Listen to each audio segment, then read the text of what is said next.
Sensacional! Drones ucranianos em troca de mísseis Tomahawk americanos. Parece que um novo acordo de grande escala entre Kiev e Washington está iminente. Durante sua visita à Casa Branca, o presidente Zelensky fez uma proposta ousada. Os Estados Unidos têm uma produção muito poderosa. E os Estados Unidos têm Tomahawks e outros mísseis muito poderosos. Mas eles podem ter nossos milhares de drones. É por isso que podemos cooperar. Podemos fortalecer a produção americana. Parece que a Ucrânia está tomando as rédeas. Uma declaração inesperada de Zelensky diretamente em Washington que deixou todos paralisados. Vocês precisam ouvir isso. Decidimos que vamos trabalhar mais com a produção de armas. Trump, por sua vez, disse que os Estados Unidos estariam interessados nos drones ucranianos. Nós temos muitos drones agora. Nós produzimos nossos próprios drones, mas também compramos drones de outros. E eles produzem drones muito bons. Especialistas veem um movimento estratégico e inteligente no acordo de Zelensky de drone por Tomahawk. Uma parceria com a Ucrânia para aquisição e produção conjunta de drones seria um bom passo para os Estados Unidos e um valioso fortalecimento de nossa segurança nacional, acrescentou Majid. O comentário do especialista está de acordo com o próprio reconhecimento de Trump sobre as capacidades da Ucrânia de usar drones. Logo após o fim da conversa dos líderes, soube-se que os Estados Unidos e a Ucrânia, juntamente com outros países, trabalharão na logística de futuros fornecimentos. Além disso, Volodymyr Zelensky enfatizou que a própria Rússia sabe sobre o arsenal de armas que já existe na Ucrânia e que pode vir a ter. As apostas estão aumentando. Os russos temem os Tomahawks porque é uma arma poderosa. E eles sabem quais sistemas de armas nós temos em produção. Agora, obviamente, não haverá declarações públicas sobre armas de longo alcance. Trump e Zelensky decidiram que não falarão abertamente sobre os Tomahawks. Os Estados Unidos não querem uma escalada. No entanto, segundo o líder ucraniano, as discussões cruciais ainda estão em andamento. O lado americano disse que entende que precisamos dos Tomahawks. Ninguém encerrou esse assunto. No entanto, Trump chocou com uma declaração em resposta. Mísseis ainda mais potentes que os Tomahawks irão para a Ucrânia. Nós vamos conversar com Zelensky sobre a transferência de diferentes mísseis para a Ucrânia. E isso não é tudo. Zelensky discutiu com Trump a questão da defesa aérea. Um sinal positivo. Os países estão prontos para trabalhar. Na véspera, a delegação ucraniana nos Estados Unidos realizou reuniões diretamente com as principais empresas de defesa, Northrop Grumman, Lockheed Martin e RPX, que, entre outras coisas, produzem os mísseis Tomahawk, os caças F-16 e os sistemas de defesa aérea Patriot. Existem soluções que podem fortalecer a proteção da vida na Ucrânia. Estamos trabalhando em todos os níveis para garantir sua implementação. Enquanto isso, outros aliados também não perdem tempo e ativam o modo turbo. Logo após a reunião entre os lados americano e ucraniano, o líder da oposição britânica, Keir Starmer, garantiu que o Reino Unido não vai parar, mas apenas ganhará impulso no apoio à Ucrânia. Reafirmei nosso apoio inabalável à Ucrânia diante da agressão russa. O Reino Unido continuará a fornecer ajuda humanitária e apoio militar. Devemos alcançar uma paz justa e duradoura. Isso é uma sensação. Londres está entrando em uma nova fase de apoio militar. Não há onde adiar. Mísseis, drones de ataque, veículos blindados e munições. Tudo está a favor da vitória das Forças Armadas da Ucrânia. A Rússia está sentindo a pressão. Os aliados estão avançando até o fim. A Ucrânia atingiu a paridade. O céu está sob o controle dos nossos pássaros. O Ocidente acolhe e aumenta o fornecimento de armas. E isso é só o começo. Que onda poderosa de ajuda virá a seguir? Falaremos mais sobre isso em breve. A Grã-Bretanha está fortalecendo os céus da Ucrânia. Centenas de mísseis para sistemas de defesa aérea foram entregues 5 meses antes do previsto. Isso foi relatado no site do governo britânico durante uma visita a Kiev do ministro da Defesa, Preparação e Indústria, Luke Povad. Desenvolver parcerias industriais é essencial para que possamos aprender com suas experiências e juntos construir a base industrial necessária para defender o Reino Unido, deter nossos adversários e apoiar a Ucrânia. São mísseis LNN leves e multifuncionais, produzidos como parte do programa de apoio militar britânico à Ucrânia. Trata-se de um míssil de alta precisão, com 1,3 metros de comprimento, pesando apenas 13 quilos e com alcance de voo de até 8 quilômetros. Ele é equipado com sistemas de orientação a laser infravermelho e uma ogiva de fragmentação de 3 quilos com um detonador sem contato o torna eficaz contra alvos aéreos e terrestres. Os mísseis podem ser lançados de uma variedade de plataformas, desde lançadores terrestres, como Mampads, Stommel AVM ou sistemas de defesa aérea Rapid Ranger, até helicópteros e navios. À medida que a agressão ilegal russa continua a aumentar, os países europeus devem se unir e aumentar seu apoio. A cooperação industrial contínua com nossos colegas do governo e aliados internacionais continua sendo a única maneira de garantir um futuro seguro e próspero para o povo da Ucrânia. O apoio britânico não se limita a suprimentos. Ao mesmo tempo, foi anunciada uma nova etapa de cooperação industrial em larga escala. Um pacote de 1,6 bilhões de libras esterlinas ou cerca de 2 bilhões de dólares americanos para a integração de mísseis LNM no sistema de defesa aérea ucraniano e o desenvolvimento de instalações de produção conjunta. Segundo Luke Pollard, em 2025, o valor total da ajuda militar britânica chegará a 4 bilhões e meio de libras esterlinas, ou aproximadamente 5 bilhões e 6 bilhões de dólares. Um valor recorde de apoio à Ucrânia em todos os tempos. E outra direção importante. O Reino Unido e a Ucrânia estão iniciando a produção conjunta de drones interceptadores. O projeto pode começar nos próximos meses. Esta é uma linha capaz de produzir cerca de 2.000 interceptores por mês. É exatamente esse ritmo que é necessário para combater os enxames massivos de Shahed e outros ataques de drones kamikaze.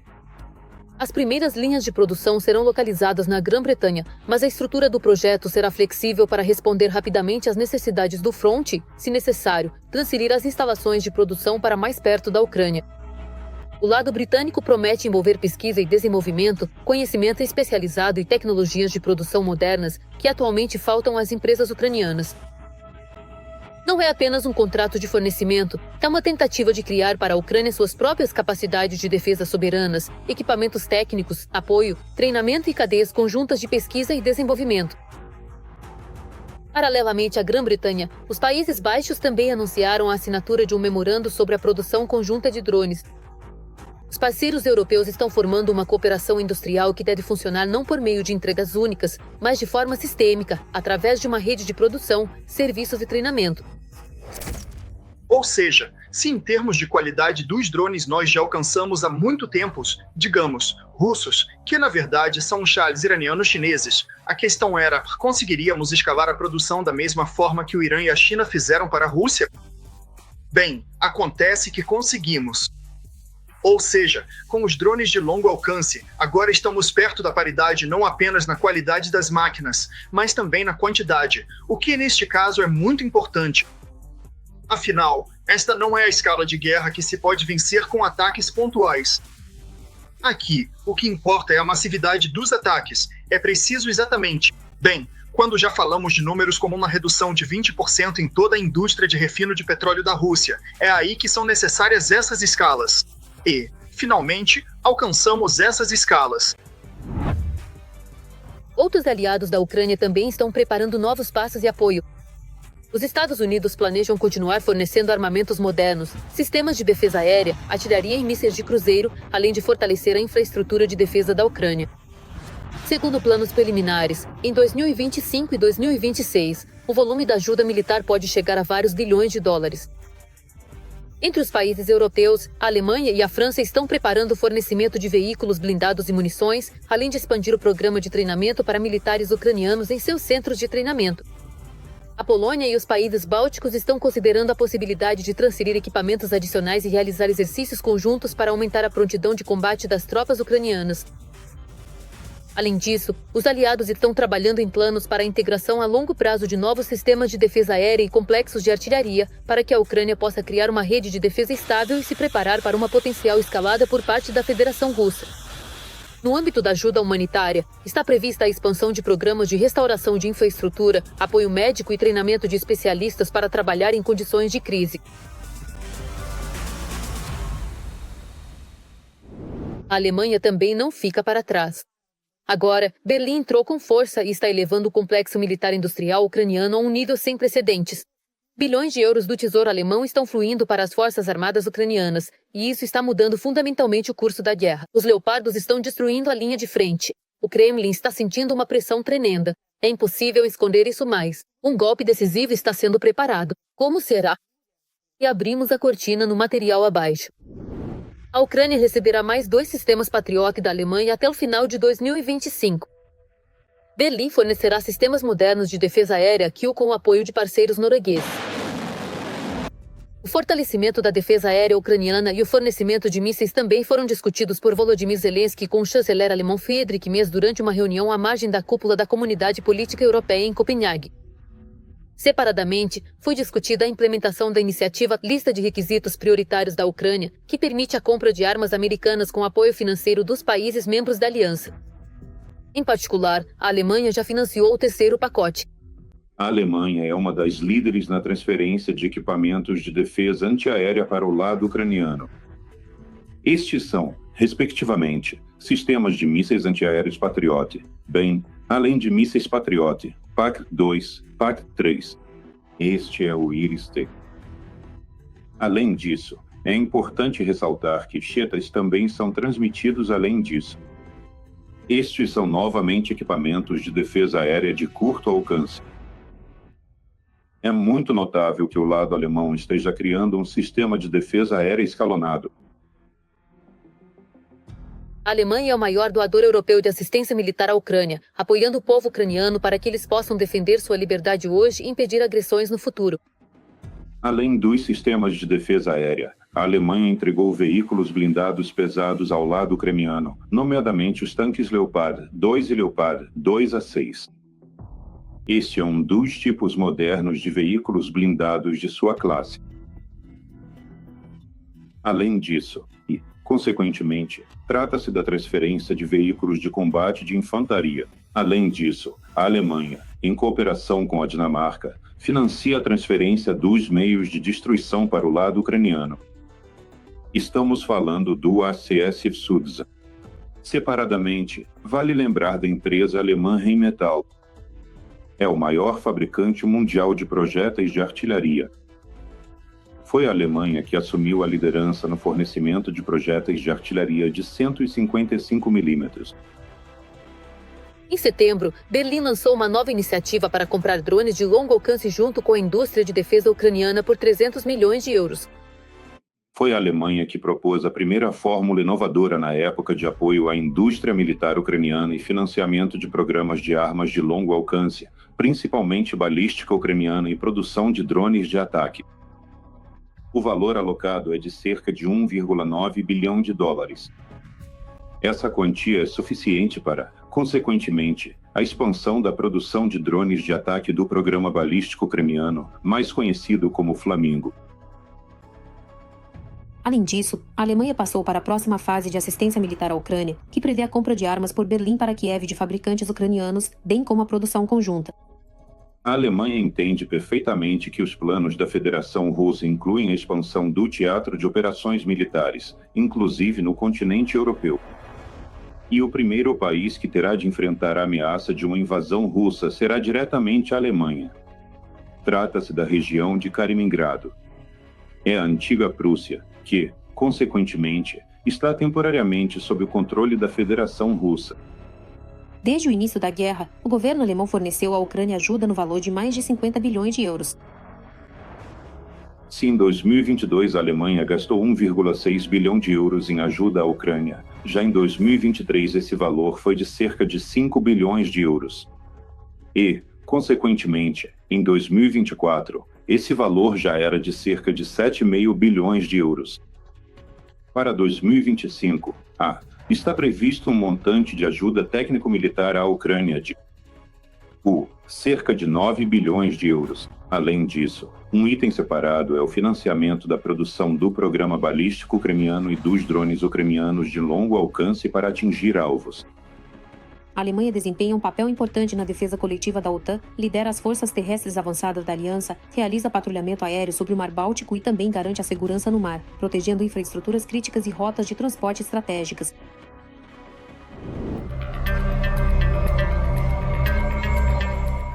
O terceiro encontro de Volodymyr Zelensky com Donald Trump na Casa Branca não foi nem um avanço na diplomacia, nem uma revolução no apoio à Ucrânia por parte dos Estados Unidos. As negociações duraram várias horas e, segundo a maioria da mídia, ocorreram em uma atmosfera franca e, por vezes, tensa. Mas será que a situação é realmente tão ruim para a Ucrânia? Donald Trump declarou que espera encerrar a guerra sem os tomahawks. Mas a situação é muito mais complexa do que parece à primeira vista. A entrega de tomahawks à Ucrânia pode levar a uma escalada, mas isso continua sendo objeto de negociações. O presidente da Ucrânia também confirmou que essa questão ainda está em fase de elaboração. Nós discutimos com Trump o tema dos tomahawks. Essa questão não foi retirada da pauta de negociações. Ainda precisamos trabalhar nisso. Após a reunião, o chefe da Casa Branca pediu o fim da guerra na linha de frente, e Volodymyr Zelensky apoiou essa posição. Eu me encontrei com o presidente Zelensky. Como vocês sabem, hoje tivemos uma reunião muito boa, muito sincera. Na minha opinião, eles deveriam parar a guerra imediatamente. Vão para a linha de frente, onde quer que ela esteja. Caso contrário, é muito complicado. Vocês nunca conseguirão resolver isso. Parem na linha de frente. Ambos os lados precisam voltar para casa, para suas famílias, parar com as mortes e tudo mais. Parem agora mesmo na linha de frente. Eu disse isso ao presidente Zelensky. Eu disse isso ao presidente Putin. Muito obrigado a todos. Nós temos o que temos para os nossos povos, e nessas circunstâncias em que estamos, contra um país tão grande que está contra nós, acho que precisamos parar onde estamos. E ele está certo. Ele tem razão. O presidente tem razão. E precisamos parar onde estamos. É importante parar onde estamos e depois conversar. Na opinião de Donald Trump, a guerra pode terminar em breve se ambos os lados mostrarem flexibilidade. Ao mesmo tempo, Volodymyr Zelensky, após a reunião, enfatizou que a Ucrânia precisa de garantias de segurança, inclusive dos Estados Unidos. Por sua vez, segundo o presidente Zelensky, as empresas de energia dos Estados Unidos já estão prontas para ajudar a Ucrânia após os ataques da Rússia à infraestrutura. A seguir, a sala direta. Durante a reunião com o secretário de Energia dos Estados Unidos, Chris Wright, discutimos detalhadamente as capacidades energéticas e os projetos potenciais de parceria nesta área. Agradecemos a prontidão em fornecer todo o apoio necessário para o funcionamento do nosso sistema de energia. Para nós, é importante o desenvolvimento da cooperação entre a Ucrânia e os Estados Unidos, incluindo a expansão da presença de empresas americanas na Ucrânia. Também durante uma coletiva de imprensa em Washington, o presidente da Ucrânia foi questionado se ele telefona para os líderes europeus em busca de apoio, já que, na opinião dos jornalistas, Putin pode enganar Trump. Zelensky garantiu que esse apoio é sentido mesmo sem ligações adicionais. De uma forma ou de outra, esses líderes e a Europa são grandes apoiadores da Ucrânia. E bem, eu não liguei para os líderes europeus por esse apoio. Eu sei que temos apoio. Este é o nosso. É caminho da nossa parceria estratégica. Quando nos comunicamos, temos muitas ligações e mensagens. É interessante que os líderes europeus expressaram apoio à Ucrânia após a reunião de Volodymyr Zelensky e Donald Trump. Quase todos eles publicaram posts correspondentes na rede social X. O presidente Zelensky tem o apoio total da Alemanha e de nossos parceiros europeus no caminho para a paz. Após sua reunião com o presidente Trump, coordenamos e acompanharemos os próximos passos. O que a Ucrânia precisa agora é de um plano de paz. Nosso objetivo comum continua sendo uma paz justa e duradoura para a Ucrânia. O apoio militar, financeiro e diplomático, bem como as garantias de segurança, são essenciais para alcançá-lo. Continuaremos a trabalhar em estreita colaboração com nossos parceiros para esse fim. Na reunião do Conselho Europeu da próxima semana, discutiremos passos concretos para reforçar nosso apoio e aumentar a pressão sobre a Rússia em busca da paz. Apoiamos firmemente a Ucrânia. Isso inclui ajuda militar e financeira, garantias de segurança, um cessar-fogo e um processo de paz. O trabalho continua. Ninguém deseja o fim desta guerra mais do que os próprios ucranianos. Após o encontro de Zelensky com o presidente dos Estados Unidos, muitos concluíram que Trump, ao que parece, está tentando novamente ficar em cima do muro. Lembro que, na véspera, Trump anunciou um acordo para realizar uma reunião com Putin. A cúpula pode acontecer nas próximas 2 semanas na Hungria. O presidente Putin e eu nos encontraremos mais tarde num local acordado, em Budapeste, Hungria, para tentar pôr fim a esta guerra vergonhosa entre a Rússia e a Ucrânia. Por sua vez, o pró-russo Orbán saúda o encontro entre Trump e Putin em seu país. O primeiro-ministro da Hungria declarou que está pronto para sediar a cúpula dos líderes dos Estados Unidos e da Rússia em Budapeste. O encontro planejado entre os presidentes dos Estados Unidos e da Rússia é uma ótima notícia para as pessoas que amam a paz em todo o mundo. Curiosamente, o presidente da Ucrânia, Volodymyr Zelensky, e sua equipe ficaram surpresos com a declaração do presidente dos Estados Unidos, Donald Trump, sobre o acordo com Vladimir Putin para realizar um novo encontro na Hungria. O porta-voz do Kremlin, Dmitry Peskov, confirmou que o encontro entre Vladimir Putin e o presidente dos Estados Unidos, Donald Trump, pode acontecer dentro de 2 semanas. De fato, ele pode acontecer dentro de 2 semanas ou um pouco mais tarde. Existe um entendimento mútuo de que nada deve ser adiado por muito tempo. Além disso, surgiram informações na mídia de que o avião de Putin para Budapeste será escoltado por caças turcos e russos. O avião do ditador russo provavelmente voará pelo Mar Cáspio, Irã, Turquia, Mar Mediterrâneo, Montenegro, Sérvia e Hungria. No trajeto, ele será escoltado por aviões da Força Aérea da Turquia e da Rússia para garantir a segurança, a fim de eliminar ameaças de drones ou mísseis. A Rota do Norte, passando pela Polônia e Eslováquia, é pouco provável devido ao perigo e às dificuldades políticas. Enquanto isso, o apoiador do mundo russo na Europa, Fico, se prepara para a cúpula entre Putin e Trump na Hungria. A Ásia está desistindo da Rússia. Os aliados do ditador estão fugindo um após o outro. O Oriente está interrompendo o comércio e bloqueando tecnologias. Putin ficou isolado. A Ásia está fechando as portas. Os antigos amigos da Rússia estão escolhendo o Ocidente. Por que a Ásia não confia mais no Kremlin? O que está por trás dessa reviravolta relâmpago? Veja todos os detalhes agora mesmo. A visita da última esperança. Foi assim que a mídia mundial apelidou a viagem de Putin ao Tajiquistão. Afinal, os antigos aliados, ou melhor dizendo, antigos vassalos, simplesmente estão virando as costas para a Rússia. A Rússia nem tem instrumentos para pressionar seus parceiros da Ásia Central. Nem na OTSC, nem na União Aduaneira, nem na OCS. Não se vê nenhum entusiasmo por lá. Em particular, analistas da Bloomberg relatam que antigos aliados do Kremlin na Ásia Central e no Cáucaso estão fortalecendo laços com a China, União Europeia, Turquia e países do Golfo Pérsico, buscando se proteger de mais agressões por parte de Moscou.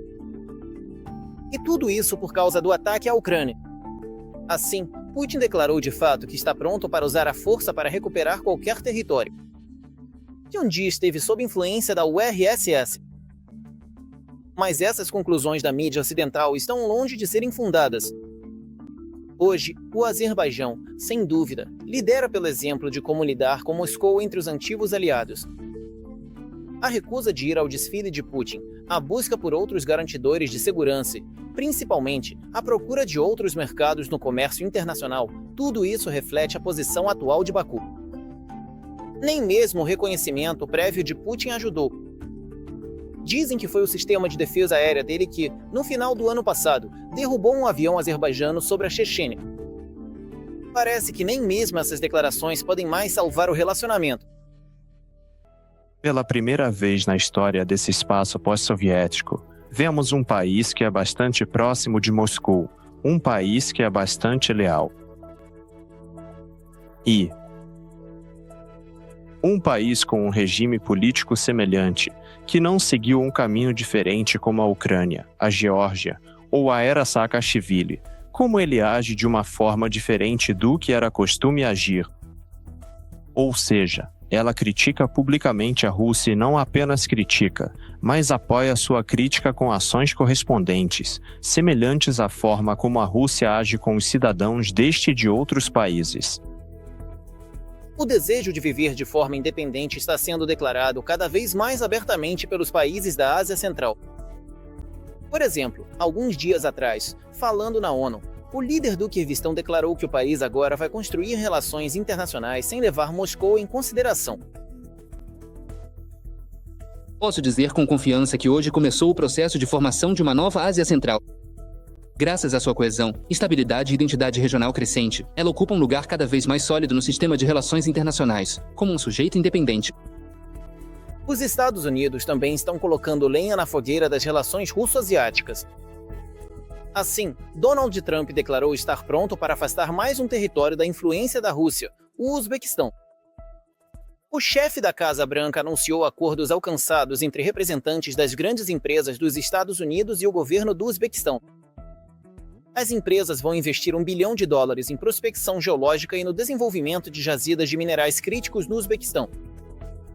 Trump também anunciou um grande acordo entre a companhia aérea Uzbek e a corporação americana Boeing. O acordo, que prevê o fornecimento de 22 aviões, está avaliado em $8 bilhões. Existem muitas áreas em que o Uzbequistão e os Estados Unidos podem expandir a cooperação mutuamente benéfica. Garanto pessoalmente o sucesso das atividades das empresas americanas no Uzbequistão. Vamos criar todas as condições para que as empresas americanas se sintam seguras e possam aproveitar ao máximo as oportunidades do nosso mercado. Uma notícia sensacional foi publicada na véspera pelos jornalistas da Reuters. A Turquia conseguirá suprir suas necessidades de gás, por isso está reduzindo as importações da Rússia e do Irã. Assim, a Rússia perde seu maior cliente, um dos últimos da Europa. Ao mesmo tempo, Ankara pretende garantir seu próprio abastecimento aumentando a produção e ampliando as importações dos Estados Unidos. Acho que eles podem prolongar esse processo, podem recusar parcialmente, podem substituir. Claro, a Turquia vai, como sempre, no estilo de sua diplomacia oriental, cortar esse rabo aos poucos ou comer o elefante em partes. A China também está comendo o elefante aos poucos. Assim, a China interrompeu o fornecimento para a Rússia de equipamentos de alta precisão, algo que os fabricantes russos já admitem abertamente. Em particular, o proprietário da empresa TAD Pronstan e o Dar Nurio. Já o chefe do Conselho de Segurança Nacional da Ucrânia, Oleksiy Kovalenko, contou que atualmente estão em andamento negociações ativas entre Pequim e Washington sobre uma aproximação estratégica, o que pode ter consequências catastróficas para a Rússia. A China não tem atualmente pressa em fornecer esses mesmos produtos de uso duplo para a Rússia, que a Rússia gostaria muito de ter e de que realmente precisa. São semicondutores, são componentes, são equipamentos de engenharia mecânica, grandes máquinas usadas para automação, máquinas utilizadas na produção de munições, isso. Incluindo também os componentes para pólvora e explosivos, além de outros produtos, incluindo placas. Para coletes à prova de balas para os militares. Ou seja, na verdade, há atrasos em todos os lugares. Além disso, a China, já se baseando em seus próprios interesses, está colocando obstáculos no caminho de Putin em relação às alianças de gás da Federação Russa com a própria Ásia Central. No início deste ano, as tentativas da Gazprom de construir redes internas de gás nesses países fracassaram de forma surpreendente. Os analistas explicam que isso não aconteceu sem a participação de Pequim. A China demonstrou seu desinteresse, deixando isso bem claro. E, de repente, todos esses trabalhos começaram a desacelerar bruscamente e surgiram certas contradições, tanto de natureza econômica quanto, e por alguns motivos técnico-logísticos. Ou as estradas não são construídas direito, ou os hóspedes não são certos, ou alguma outra coisa não saiu como planejado, ou a vontade política foi um pouco ajustada nos países da Ásia Central, que disseram que eles mesmos não se importam de fornecer petróleo e gás para a China sem intermediários e sem ajuda. Do lado da Rússia, eles também não precisam dos volumes russos para isso, para suprir suas próprias fatias no mercado de gás chinês. Ao mesmo tempo, para um observador comum pode parecer que não está acontecendo nenhum rompimento nas relações. Os líderes dos países da Ásia Central se reúnem periodicamente com Putin. E se ouvirmos a propaganda, parece até que a cooperação só está crescendo. Na opinião dos analistas, a principal razão para esse comportamento continua sendo fator muito sério, que faz com que a Ásia Central leve a Rússia em consideração e seja mais flexível, mesmo na situação atual. É que milhões de migrantes trabalham em território russo. Migrantes de trabalho. Isso resolve de forma significativa a tensão social na região. Porque, quando uma geração de milhões voltar, por exemplo, no Uzbequistão são 2 milhões, no Quirguistão 1 milhão e assim por diante, se eles voltarem para seus países, eles não conseguem garantir empregos e salários dignos, ou seja, pode surgir insatisfação social no país. No entanto, assim que os novos laços com o Ocidente se fortalecerem e ganharem impulso, os migrantes começarão a retornar para sua terra natal. Afinal, a natureza dos acordos com os parceiros ocidentais não é propina e comissões, mas sim um enriquecimento legítimo em nível estatal, e não apenas de alguns funcionários. E a escolha entre viver na Rússia sob sanções ou em seu próprio país com perspectiva já não será mais uma dúvida. Além disso, não está claro como a Rússia pretende alcançar todos os objetivos estabelecidos da chamada OME, com o colapso de tanques nos pantanos. A Rússia ficou sem seus monstros blindados. 20.000 tanques foram enviados para o ferro velho. O exército de Putin está sufocando com as perdas. As forças armadas da Ucrânia zeraram o poder blindado do Kremlin. A Rússia perdeu definitivamente seu escudo de ferro. Esta é uma crise fatal para o exército russo. Os tanques estão desaparecendo mais rápido do que conseguem ser produzidos, e as perdas chocam até mesmo os aliados.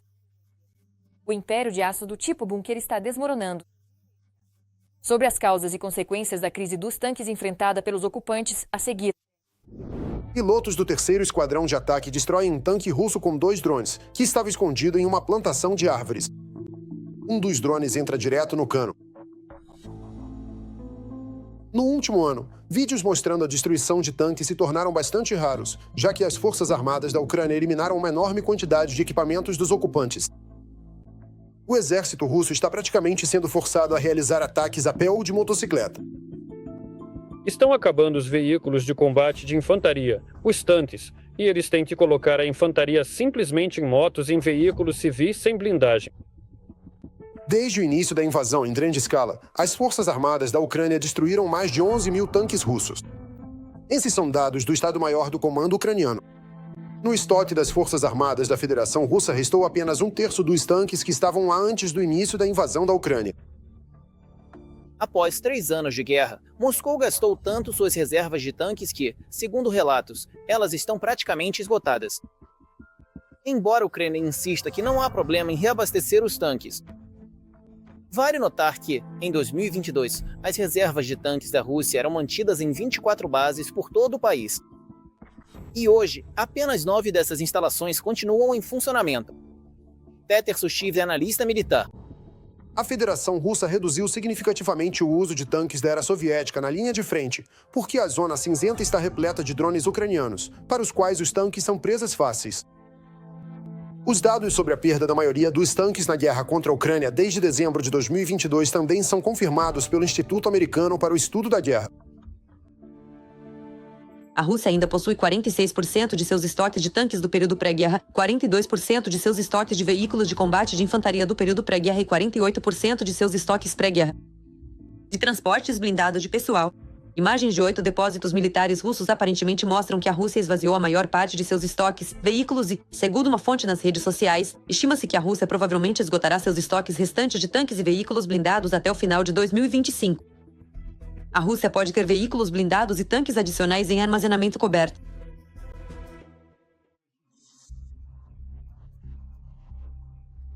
Os estoques de blindados soviéticos praticamente já não existem mais.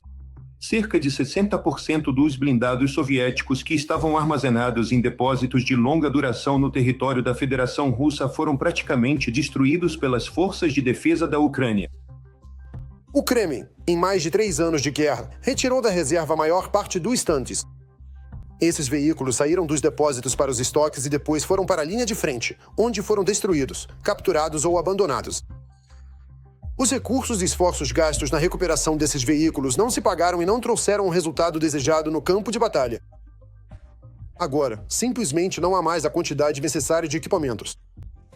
De acordo com os últimos dados de inteligência de fontes abertas, atualmente apenas 2.887 tanques em armazenamento na Rússia. E mais da metade delas estão em más condições. Menos de 1/4 deles poderia ser classificado como adequado para uso no campo de batalha. Menos de 100 tanques T-80 foram considerados relativamente modernos. O restante incluía tanques T-62, T-64 e T-72 desatualizados dos primeiros modelos. Peter Sushel é um observador militar. A Federação Soviética pode reanimar blindados soviéticos em uma quantidade de 1.200 a 1.400, mas não está produzindo novos. A produção de novos tanques pela Federação Russa, de acordo com dados da Direção Principal de Inteligência do Ministério da Defesa da Ucrânia, é de cerca de 180 a 200 unidades por ano. E levando em conta a quantidade de blindados que destruímos na linha de contato com as forças de defesa da Ucrânia, isso é uma gota no oceano. Considerando os números de várias fontes, agora a questão não é se os tanques russos desativados aparecerão no campo de batalha, mas sim quando isso pode acontecer e se será possível em quantidade suficiente. Como você avalia os resultados do encontro entre Donald Trump e Volodymyr Zelensky? Deixe sua opinião nos comentários, curta o vídeo e fique por dentro do principal. Já somos mais de 470 mil inscritos com você. Vem mais por aí. Até a próxima!